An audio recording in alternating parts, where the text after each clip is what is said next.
Aking mga kaibigan, alam na ninyo ang tanan na mula sa Amang Mahal.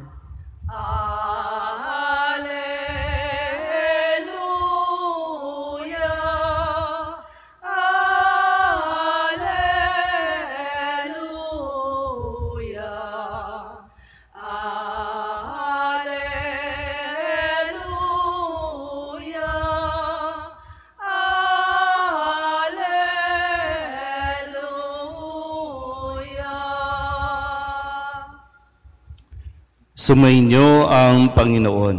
At sumainyo rin. Ang mabuting balita ng Panginoon ayon kay San Mateo. Papuri sa iyo, Panginoon. Noong panahong iyon, sinabi ni Jesus sa mga tao, ang paghahari ng Diyos ay katulad ng kayamanang nakabaon sa isang bukid. Nahukay ito ng isang tao at tinabunan uli. Sa laki ng tuwa, siya'y humayo at ipinagbili ang lahat ng ari-arian niya at binili ang bukid na iyon. Gayon din naman, ang paghahari ng Diyos ay katulad nito. May isang mangangalakal na naghahanap ng mamahaling perlas. Nang makakita ng isang perlas na napakahalaga, siya'y humayo at ipinagbili ang lahat ng kanyang ari-arian at binili iyon. Ang mabuting balita ng Panginoon. Pinupuri ka namin, Panginoong Heso Kristo. Isang magandang umaga po sa inyong lahat. Ngayon po ay Miyerkules ng ika-17 linggo sa karaniwang panahon at sa magkakasunod na araw, ipinapaliwanag ni Jesus sa pamamagitan ng talinghaga sa Ebanghelyong ating naririnig ang paghahari ng Diyos. Naalala niyo pa po ba kung anong mga ginagamit ni Jesus? Sabi niya, ang paghahari ng Diyos ay katulad ng binhi ng mustasa. Napakaliit, pero kung ito ay mamumunga, magkakasanga, mga ibon ay kayang-kayang manirahan dito. Gumamit din siya ng libadura, na yung libadura, konting libadura lang, mapapaalsan nito ang tinapay.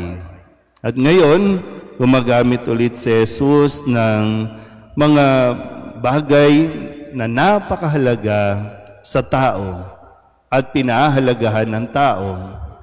Ito ay ang kayamanan. Pag sinabing kayamanan, yung mga ari-arian natin. Marami po ang talagang nagsusumikap, makapagpundar, hindi lang ng isang property, kundi ng iba't iba, para bang achievement ng tao at kaligayahan ng tao ang makapagpundar siya at magkaroon ng iba't ibang properties. Kotse, kondo. Dati, siguro, no? Masaya ka na kapag nagkaroon ka ng 1,000 pesos. Pag nagkaroon ka na ng 1,000, tapos na yung saya. Gusto mo naman 100,000 pesos. Tama ba? Then, pag nagkaroon ka ng 100,000, parang wala na ulit yung kaligayahan. Gusto mo naman 1 million. So, trabaho, ipon. Pag na-achieve mo yung 1 million, wow, ang sarap sa pakiramdam. Pero pag nabawasan ng 1,000, wala ka ng 1 million. Dati nga, pag sinasabi, di ba, no? Pag may 1 million ka, anong tawag sa iyo? Milyonaryo. Pero wag mong babawasan, kasi pag nabawasan yan, hindi ka na milyonaryo. Ano man tawag sa 100,000-naryo ka na lang. So, trabaho ulit, no? Minsan mag-a-abroad ulit, invest dito, invest doon. So, may 2 million ka, 3 million ka, hindi pa rin masaya. Gusto mo 1 billion. Nung karoon ka na ng 1 billion, lupa dito, lupa doon, hindi na isang lupa lang. Meron ka ng subdivision, hindi na townhouse, subdivision na ang meron ka, pero hindi pa rin yun sumasapat. Sa umpisa, 1 linggo, 1 taon, masaya ka. Pero pagkatapos nun, bakit hindi pa rin? Yan. Kaya ito yung pinapaliwanag ni Jesus sa atin. Ang paghahari ng Diyos ay higit pa sa mga kayamanan na inaasam-asam natin. Na kung, sabi niya, kung matagpuan mo ito, lahat ng inaakala mong makakapagpasaya sa iyo, kakayanin mong i-sacrifice, kakayanin mong i-renounce, kakayanin mong bitawan, wag lang mawala ito sa iyo. Ano yung tanong? Kailan kaya tayo aabot sa estadong iyon na mas makikita mo o makikita natin na wala nang ibang mas mahalaga sa mundong ito kundi ang mapasa atin o kaya naman makapasok tayo sa kaharian ng Diyos. Kailan kaya aabot doon? Kailan natin mararating yon na masasabi mong okay lang, okay na ako, basta't wag lang mawala sa akin ang paghahari ng Diyos. Sa mga karanasan po natin, no?